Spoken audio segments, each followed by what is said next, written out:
Boss, yung customer pala, Saan? dun sa San Jose, pinapapunta na sa'yo. Pinapunta na? Kaya lang sira kalsada dun eh. Kaya papalit tayo ng sasakyan.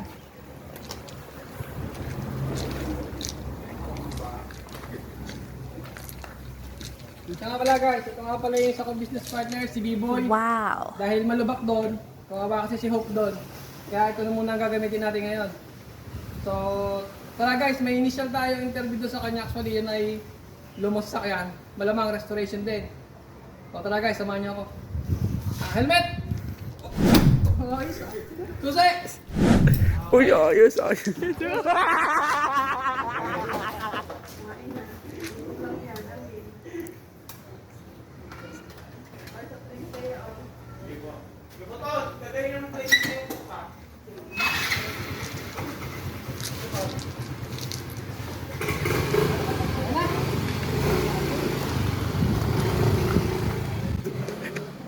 At ito na nga guys, ito na yung sasakyan ni Boss Neil na pina-estimate.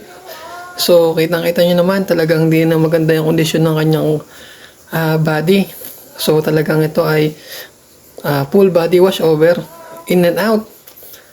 At yung ibang bumper, pinix din nung dating nagpintura, kaya ayusin din natin. Ayan guys, sige, ayusin gawin na lang natin.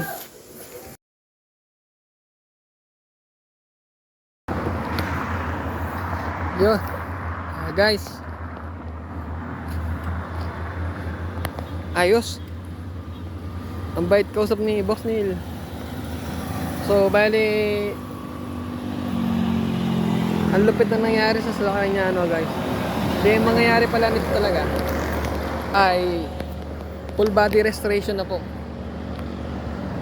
So nagkasundo naman kami sa presyo. Hindi lang siya natakbo ngayon. Wait lang niya mapayos yung sa may alternator. Pero ayos guys, magkakaroon tayo ng project. Ito maganda kasi challenging dahil talagang yung body niya talagang condemn na.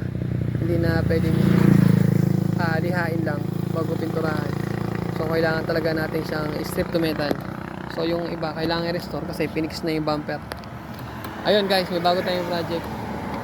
At ang maganda nito, excited ako sa kalalabasan kasi sigurado ko ang laki ng magiging pagbabago.